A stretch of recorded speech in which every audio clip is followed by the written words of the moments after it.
Why is Babylon mentioned from the beginning to the end of the Bible? From the fields of Shinar in Genesis to the judgments of Revelation, we are not speaking only of an ancient city, but of an eternal symbol of rebellion, idolatry, and destruction. Who founded it? What truly happened at its tower that dared to defy heaven? Why did the prophets point to it with such fury? And even more unsettling, why does John in Revelation call it the mother of harlots? This is not just a historical journey. It is a spiritual journey, a portrait of how humanity dared to challenge God again and again under the same name. Babylon. Here, you will not find fiction. Every word is faithfully based on Scripture, from its first mention in Genesis to its ultimate downfall in Revelation, the story of a city and of a spirit that has spanned millennia, a city raised by men and torn down by God. Babylon was real, it was powerful, an empire that rose against the people of God and became an eternal warning for all generations. Who was Nimrod, the mighty hunter? Why did he desire to build a tower that reached the heavens? How did God respond to that challenge? And why, centuries later, would Babylon be the nation that destroyed Jerusalem and carried God's people into exile? In this biblical film, you will not hear human interpretations. We will read directly what the Word says. Genesis, Kings, Chronicles, Isaiah, Jeremiah, Daniel, Revelation. A prophetic and narrative thread that connects every mention of Babylon like a divine call to all humanity. You will see how God foretold its fall long before it happened, how Isaiah and Jeremiah described its destruction in detail, and how finally, in Revelation, Babylon appears as the symbol of all that is corrupt and evil, destined to be destroyed forever by God.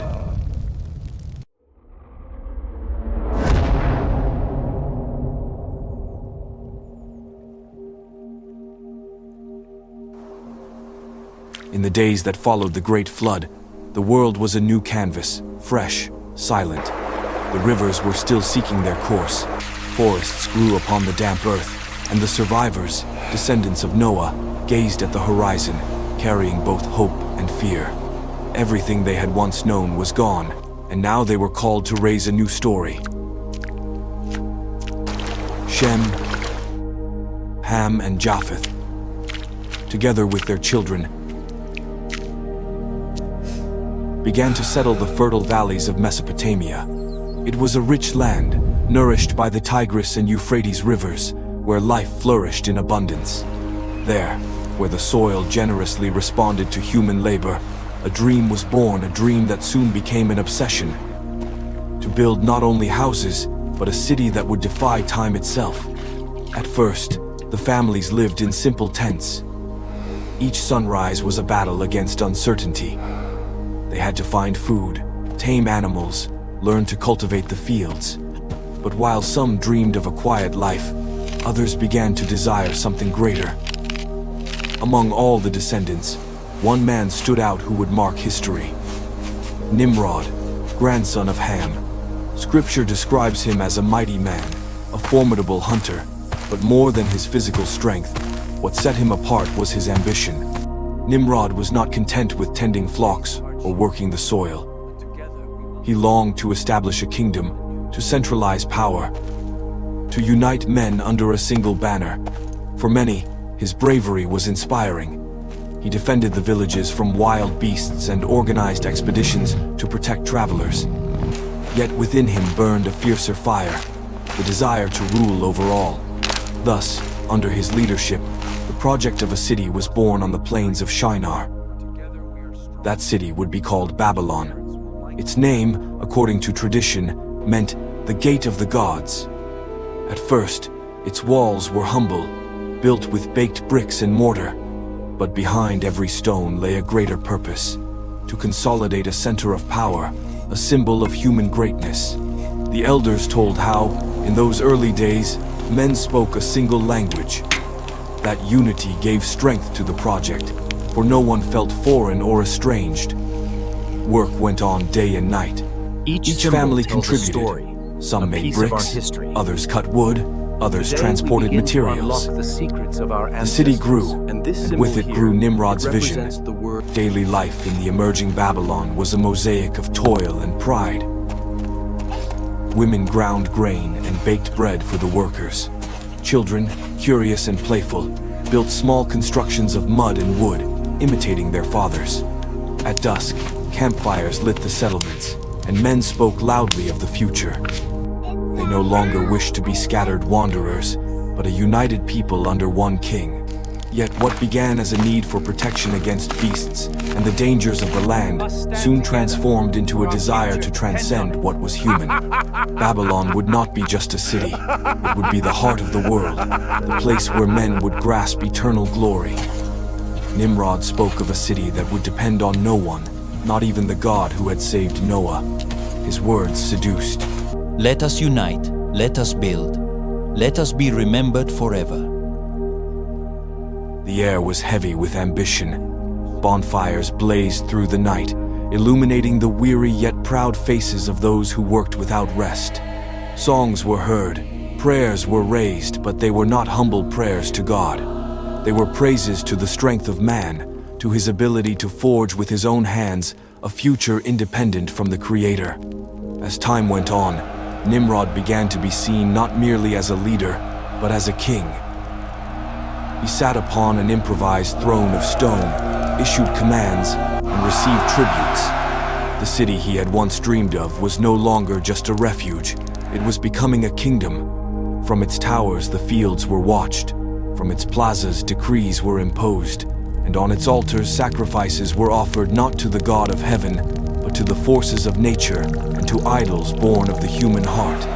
Thus, Babylon took its first steps, with the promise of greatness and the seed of pride. The stage was set for the episode that would mark the history of all nations. The construction of the Tower of Babel. Babylon grew, and with it, so did the ambition of its people. Simple houses turned into temples, walls into fortresses, and Nimrod's dreams reached unimaginable heights. It was no longer merely about building a city. Now they planned to raise a monument that would defy heaven itself. Nimrod gathered the leaders of the families and proclaimed, "Let us build a tower whose top may reach the heavens. Let us make a name for ourselves, so that we may not be scattered across the face of the earth." The proposal ignited their hearts. Those men, still united by one language, felt invincible. The craftsmen drew rudimentary plans. The masons baked millions of bricks under the sun, and the hands of thousands labored in perfect coordination. The plain of Shinar resounded with the pounding of hammers, and the murmur of voices all speaking of one single dream: to reach the heavens. The tower rose in a spiral, stone upon stone, brick upon brick, and as it rose, so too did human pride. There were no prayers of gratitude to the Creator, but shouts of triumph for the strength of men. In the camps, a phrase was repeated: "We do not need God. We will be our own gods." The project was not only architectural, but spiritual. The tower was a symbol of autonomy, of defiance, of a humanity determined to depend on itself. It was not built as a tribute to eternity, but as a cry of independence. That tower was not a bridge to heaven, it was a wall against God. Days turned into months, months into years, and the tower reached heights that cast shadows over the surrounding fields and villages. Travelers who passed by stood in awe. Here is the heart of the world, the work that will lead us to immortality. But amid that euphoria, a silent danger grew. Pride. The unity of men was not guided by obedience to God, but by the thirst for greatness. And when unity turns into arrogance, the end inevitably draws near. The sacred account tells us that God descended to observe the city and the tower, and he said, "Behold, they are one people, and they all have the same language.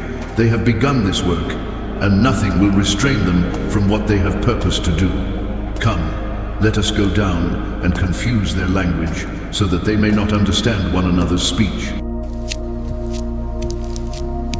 One morning, as the builders placed bricks on the upper levels, the unthinkable happened. The foreman shouted instructions, but the workers did not understand.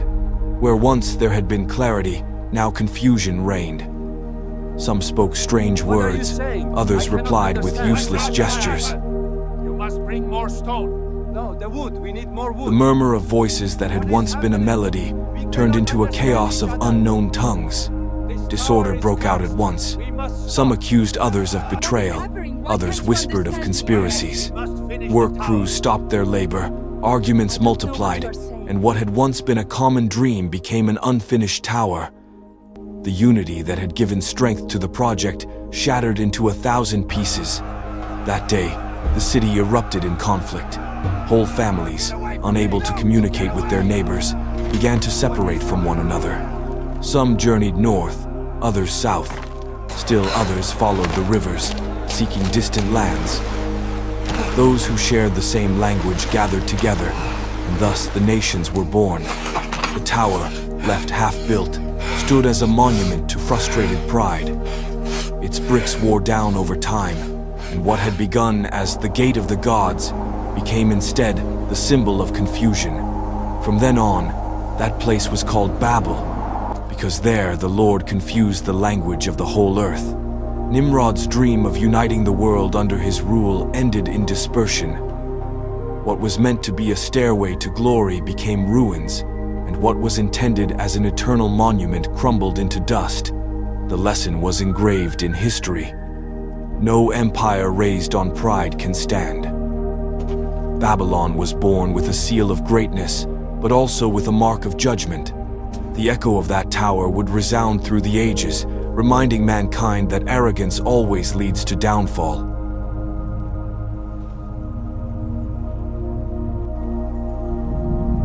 The echo of the Tower of Babel was etched into the memory of generations. Though many people scattered toward distant mountains and plains, the city of Babylon remained standing. Its walls, though incomplete, rose as witnesses of a past marked by arrogance and as foundations for an even more ambitious future. As the centuries passed, Babylon once again filled with life. New generations, speaking new tongues, settled in its plazas and streets. The memory of divine judgment slowly faded, and the city began to transform into a center of exchange. Caravans arrived along its roads laden with spices, metals, textiles, and livestock. From the east came precious gems, from the west, wines and oils, from the north, timbers, and from the south, fertile wheat. Babylon was the crossroads of the world, a bridge between cultures and distant lands. The markets were a spectacle in themselves. Perfumes mingled with the scent of roasted meats, the clinking of metals with the cries of merchants. Artisans carved stone and wood, goldsmiths melted gold and silver, and weavers displayed fabrics in vivid colors. Children darted between stalls while scribes recorded every transaction on clay tablets. Babylon was a hive of life, a place where each day seemed to bring a new discovery. But it was not commerce alone that exalted the city. The sciences also flourished. The Babylonians gazed upon the heavens with fascination. From their clear nights were born the first records of stars and lunar cycles. They believed the celestial bodies carried the messages of the gods, and that every movement in the sky foretold destiny and fortune. On clay tablets they left writings that would be studied for millennia. Mathematical calculations, astronomical predictions, systems of measure and weight. Their knowledge was so advanced that many nations regarded them as sages who touched the mysteries of heaven. Religion lay at the heart of their life. Temples were erected to gods such as Marduk, the chief deity, Ishtar, goddess of war and love, and Enlil, lord of the skies. The priests were seen as guardians of wisdom, interpreters of the stars, and mediators between men and divinities. Their ceremonies were magnificent. Processions with banners, animal sacrifices, and chants that echoed throughout the valley.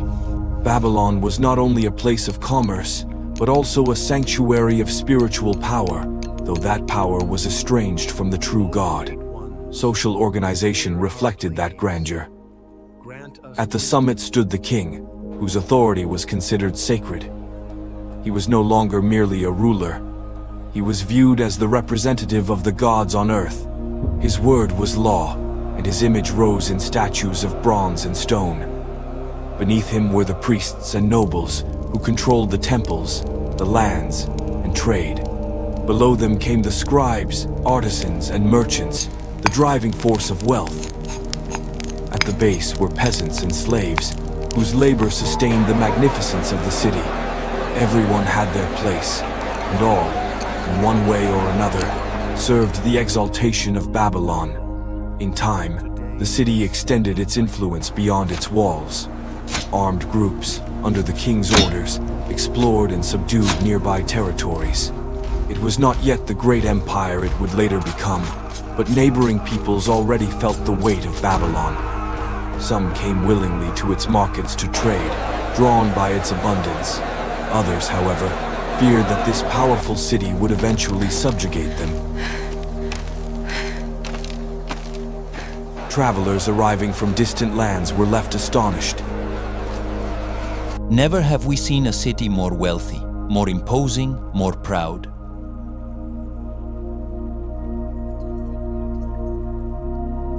They said. Their reports spread like fire.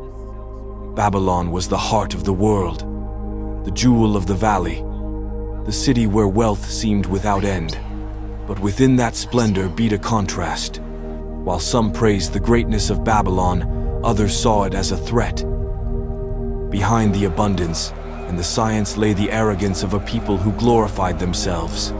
It was a place where idols replaced God, where commerce turned into greed, and where unity was forged, not in humility, but in power. Babylon became a symbol. For some, it was the promise of progress and wealth. For others, it was the city that defied the eternal. And though its splendor was only beginning, it already carried within itself the seed of its destiny. The glory that fascinates, and the pride that condemns. The splendor of Babylon grew like a river that, instead of quenching, flooded everything in its path. No longer was it merely a city of commerce and religion. It was beginning to turn into an empire. Mighty kings organized disciplined armies, forged in iron and fire, that spread like a shadow over neighboring peoples. Each campaign was a display of force, each victory a proclamation that Babylon would not settle for being a center of exchange. It aspired to rule the world. The city's walls rose proudly, and its gates, adorned with carvings of bulls and lions, seemed to declare to every visitor, "Here lies the greatness of mankind." In its plazas, caravans arrived from the ends of the earth, but alongside them marched war captives as well. Babylon did not only trade in goods, it traded in men, women, and entire nations. It was in this setting that one of the most remembered kings in history emerged, Nebuchadnezzar II. A strategist, builder, and conqueror, he became the strongest arm of Babylon. His name would soon be heard in every corner of Asia Minor and beyond. Under his command, the empire reached an expansion that seemed unstoppable. Before marching against Jerusalem, Nebuchadnezzar led campaigns against Assyria, Egypt, and Phoenicia. Each victory increased his prestige and spread fear among his enemies. Chronicles tell that his armies marched like a storm, disciplined, relentless, and well-supplied. Wherever his banner appeared, surrender was the only choice for many peoples. It was during his reign that the Babylonian hosts set their sights on Judah, the small kingdom of David's descendants. Jerusalem, with its walls and its temple, seemed invulnerable, but the roar of Babylon was too strong. The armies besieged the city, closed its gates, and cut off its provisions. Day by day, hunger and fear broke its inhabitants. Mothers could not feed their children, the elderly wasted away in silence, and the priests begged for help that never came. At last, Jerusalem fell under the weight of iron and fire. The temple, pride of the people of Israel, was plundered and burned. Its its sacred treasures were carried off to Babylon as spoils of war. The gates that had been a symbol of faith burned to ashes, and the smoke rose like a lament that seemed to reach the heavens. The nobles and wise men of Judah were chained and forced to march into exile. Among them were young men who would later become protagonists of great stories: Daniel, Hananiah, Mishael, and Azariah. On the banks of the Euphrates, they began a new life as servants in a foreign court, far from their land and their temple. The exile of Israel marked a before and after. For the Babylonians, it was another victory, another nation subdued. For the Jews, it was a wound that would never fully heal. By the rivers of Babylon, there we sat down and wept. When we remembered Zion, says the psalm, the greatness of the city was, for them, a golden prison. When the captives arrived in Babylon, they were both astonished and overwhelmed. Before their eyes rose gigantic walls, gates decorated with dragons and bulls, temples that seemed to touch the heavens. All of it stood in stark contrast to the ruined Jerusalem. There, in the midst of foreign splendor, they grasped the magnitude of their defeat. Meanwhile, Nebuchadnezzar reveled in his glory. He ordered great constructions, expanded the walls, and reinforced the defenses. Under his reign, Babylon was not only a military empire, it was a spectacle of power and beauty. Conquered peoples contributed tributes, artisans, and knowledge. Everything served to magnify the city, but the brilliance had a dark side. The king's arrogance made him believe himself invincible. He walked through the gardens and palaces and proclaimed, Is this not the great Babylon that I have built with the strength of my power and for the glory of my majesty? Words that revealed the very essence of his reign, a power built upon human pride. The world watched in awe and fear. Babylon was no longer just a center of trade. It was an empire that could crush anyone who opposed it. The fall of Jerusalem and the exile of Israel's people were proof of that. Yet what seemed like an eternal triumph was, in reality, the prelude to new lessons that would mark kings and nations. Under Nebuchadnezzar's reign, Babylon reached a splendor that seemed unmatched. Its walls were so wide that it was said 4 horses could race side by side upon them. Its gates, covered in blue glazed tiles and adorned with figures of bulls and dragons, impressed every traveler who approached. And among its wonders rose a marvel that would be remembered for centuries: the Hanging Gardens of Babylon. According to tradition, Nebuchadnezzar ordered them built for his wife, who longed for the green mountains of her homeland. In the midst of the Mesopotamian plain, tiered terraces were raised, covered with trees, flowers, and cascading waters that seemed to defy gravity. From afar, the gardens appeared as a living mountain in the heart of the city. They were the perfect symbol of human power, to transform nature and bend it to the king's will. Babylonian engineers devised a revolutionary irrigation system. Using pulleys, water wheels, and hidden channels, they lifted water from the Euphrates River up to the highest terraces. There, palms, rose bushes, fig trees, and cypresses were nourished, creating a landscape that seemed torn from Eden itself. Travelers arriving from distant lands were left in awe. Never have we seen such a garden, suspended between heaven and earth, they said. Never have we seen such a garden, suspended between heaven and earth.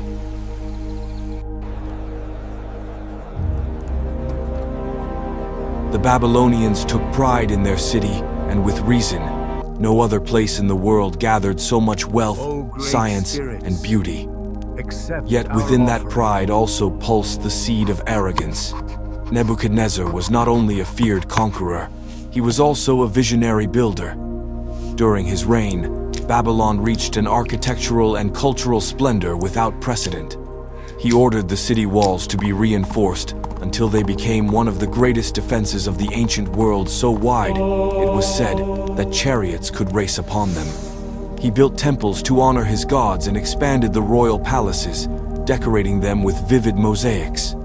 Among his most celebrated works was the imposing Ishtar Gate, covered in deep blue glazed bricks and adorned with dragons, bulls, and lions in relief.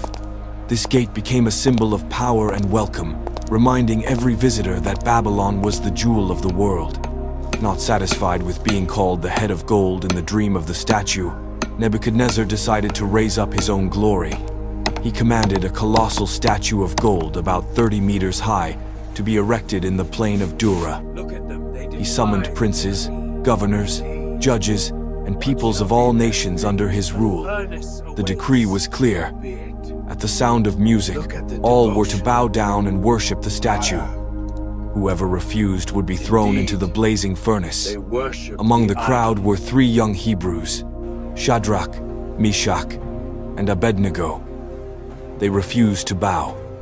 Accused before the king, they were brought into his presence. Nebuchadnezzar gave them one last chance, but they answered firmly, "Our God is able to deliver us from the furnace. But even if he does not, we will not serve your gods, nor worship your statue." The king's fury was ignited. He ordered the furnace to be heated 7 times hotter than usual. The 3 young men were thrown in, and the flames were so intense that they consumed the soldiers who cast them. But when Nebuchadnezzar looked inside, he was astonished. There were not 3 men walking in the fire, but 4, and the 4th had a divine appearance. He called them out. Shadrach, Meshach, and Abednego emerged unharmed. Not a single hair was singed, nor was there even the smell of fire on their garments.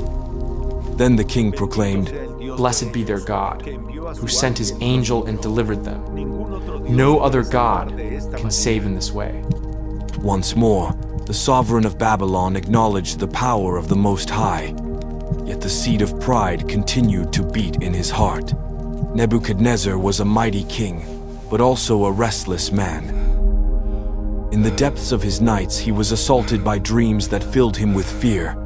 One of them was particularly disturbing. He saw a great statue with a head of gold, chest and arms of silver, belly of bronze, legs of iron, and feet mixed with iron and clay. Suddenly, a stone cut without human hands struck the statue at its feet, and the entire image collapsed into dust, while the stone became a mountain that filled the whole earth. Nebuchadnezzar awoke in turmoil. He summoned his wise men, magicians, enchanters, and astrologers. He demanded not only the interpretation, but that they reveal the very dream itself. The wise men were thrown into despair. No man can do this. Only the gods could reveal it. The king, enraged, ordered the execution of all the counselors who failed to meet his command. The entire court trembled before his wrath. Then Daniel appeared, one of the young Hebrews taken into exile. With humility, he asked for time and prayed to the God of heaven. That very night, the mystery was revealed to him in a vision. The next day, he was brought before the king. With respect, he declared, "No wise man, astrologer, or magician can reveal the secret the king demands.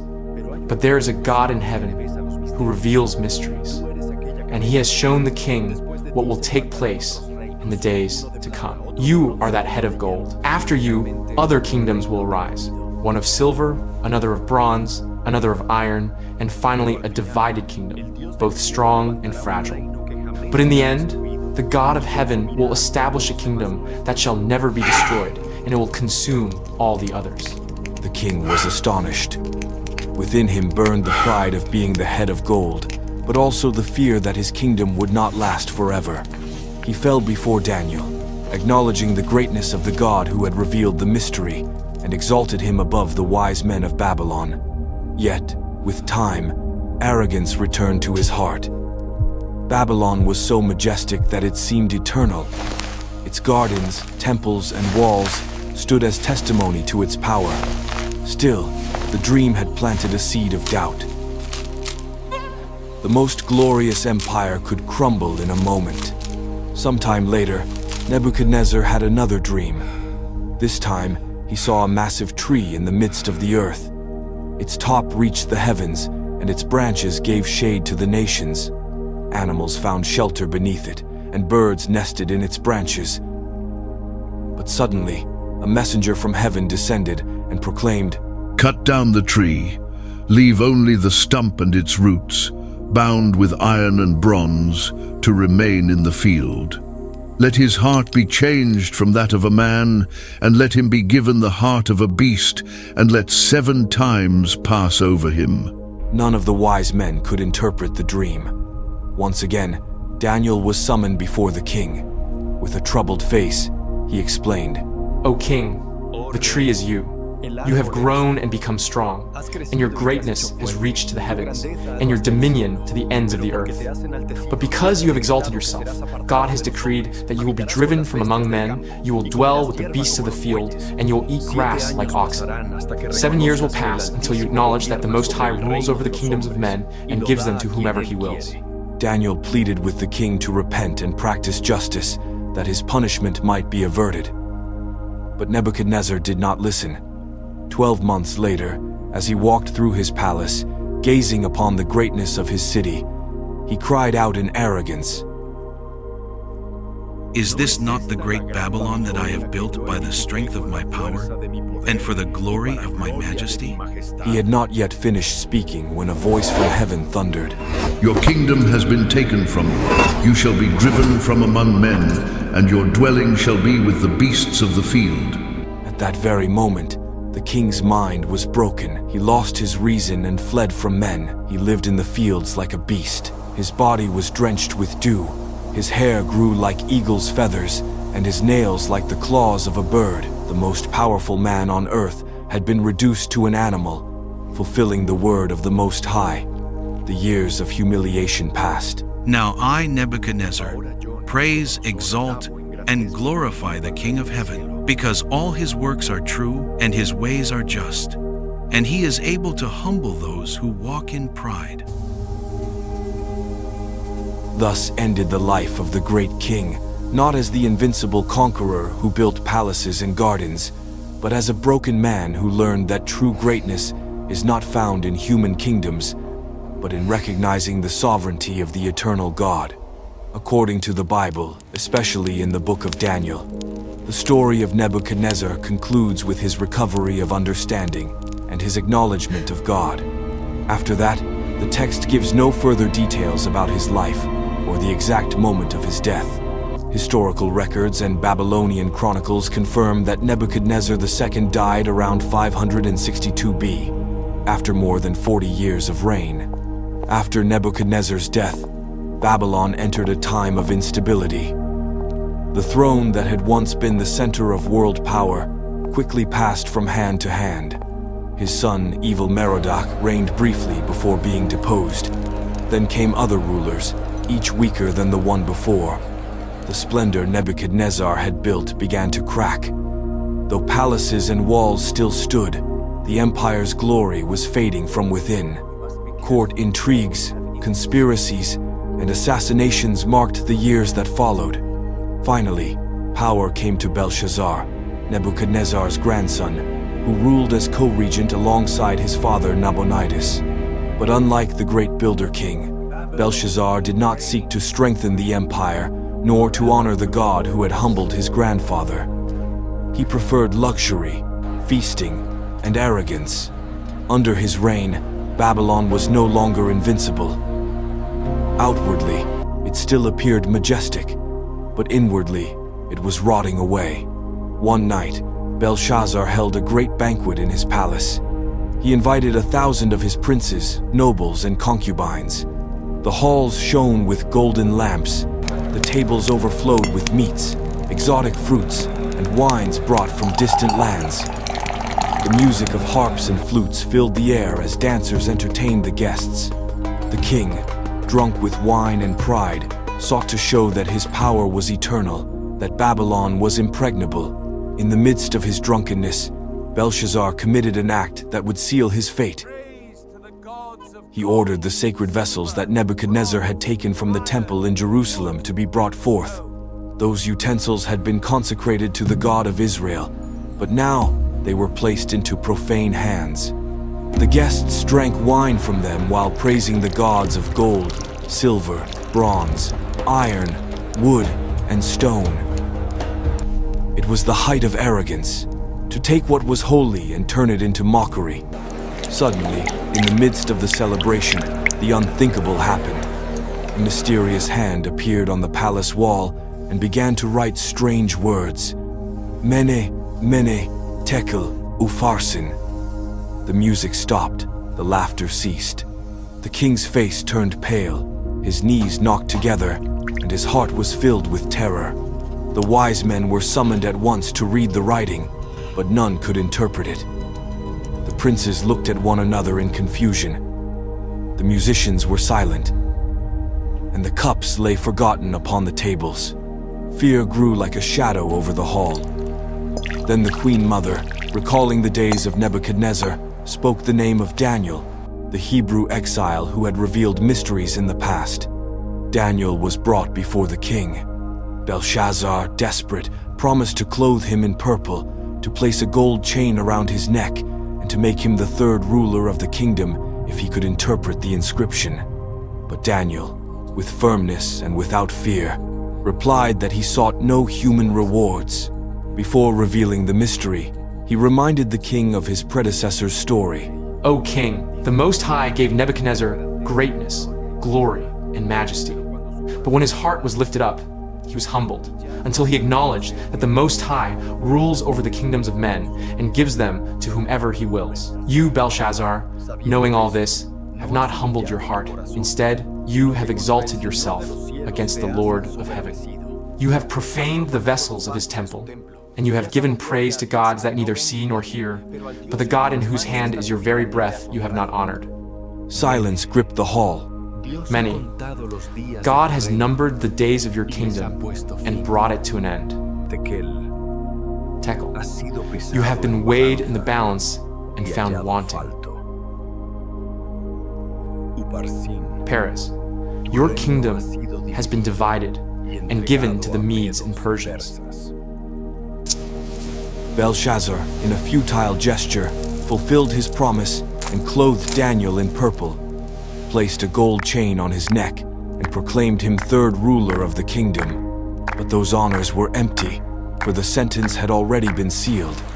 That very night, while the Babylonians feasted within their walls, the army of the Medes and Persians, under Cyrus the Great, carried out a daring strategy.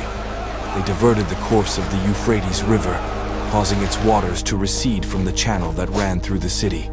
When the riverbed was dry, the soldiers entered silently beneath the walls, finding the gates along the river neglected and left open. The city that had seemed impregnable was taken without great resistance. The roar of the Persians echoed through the streets. The sentinels fell in surprise, and within hours the great Babylon, once thought eternal, was in foreign hands. That same night, Belshazzar was slain, and the kingdom was given to the Medes and Persians, fulfilling the prophecy Daniel had declared. The fall of Babylon was etched into history as a warning. No matter how high the walls, nor how splendid the palaces, when pride rises against the eternal, ruin inevitably follows. Thus ended the city that had defied God from its very foundations, delivered in a single night of feasting, arrogance, and judgment. The fall of Babylon to the Medes and Persians did not mean the end of its influence. Though its walls were torn down and its kings humbled, the city's name continued to echo through history as a synonym for greatness and pride. Babylon ceased to be a political capital, but it became an eternal symbol that transcended the centuries. The prophets of Israel did not forget what had taken place.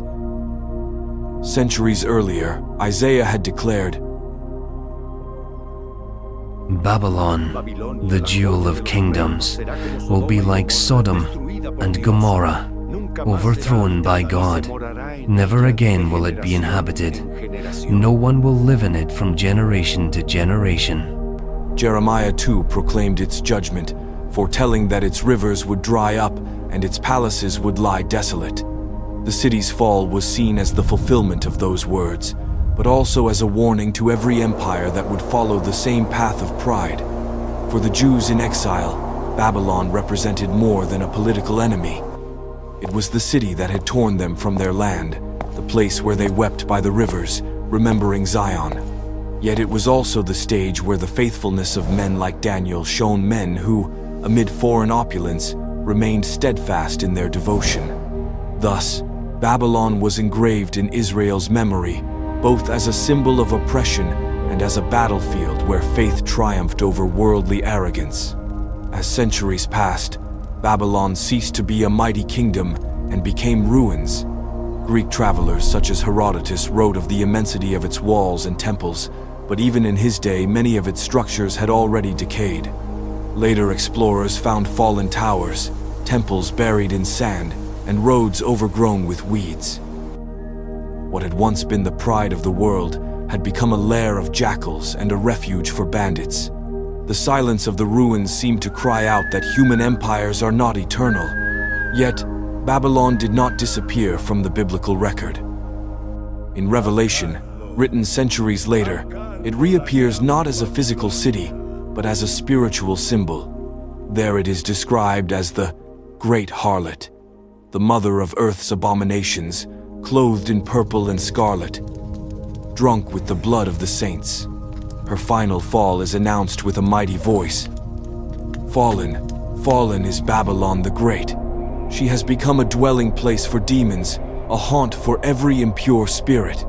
The vision is staggering. The merchants of the earth mourn her destruction, crying, "Woe, woe to the great city, clothed in fine linen, purple and scarlet, adorned with gold, precious stones and pearls.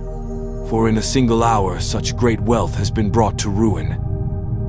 Just as ancient traders depended on Babylon, Revelation presents her as the center of a corrupt network that seduces kings and nations with her splendor, but is ultimately judged for her pride. This image transcended ancient history. Babylon ceased to be a mere geographic place and became an archetype of evil. The exaltation of the human over the divine, idolatry disguised as wealth, corruption that ensnares the nations. Every time an empire rose in arrogance, prophets and believers said it bore within itself the spirit of Babylon. Rome, centuries later, was described in the same terms. And even in modern times, the name Babylon is still used to point to the moral and spiritual decay of societies that glorify themselves. Its legacy, then, is not only in its ruins nor in the wonders it once built, but in the lesson it left for generations. All human power is fragile before divine judgment. The hanging gardens, the walls, and the temples were reduced to dust, yet its story lives on in scripture and in the memory of nations as both warning and example. Thus, Babylon lives on as a memory and a symbol, a city that sought to be eternal but ended in ruins, still speaking today of the fragility of empires when they rise in pride against the eternal. The story of Babylon is not merely a tale of the past. It is a warning, a mirror, and a lesson for every generation. It reminds us that greatness without humility leads to ruin, and that all human power is fragile before the judgment of the eternal. If this story has touched you, subscribe to the channel, share this video, and join us in the upcoming narratives where history and faith intertwine to reveal lessons still alive today. May God bless you and be with you always. Amen.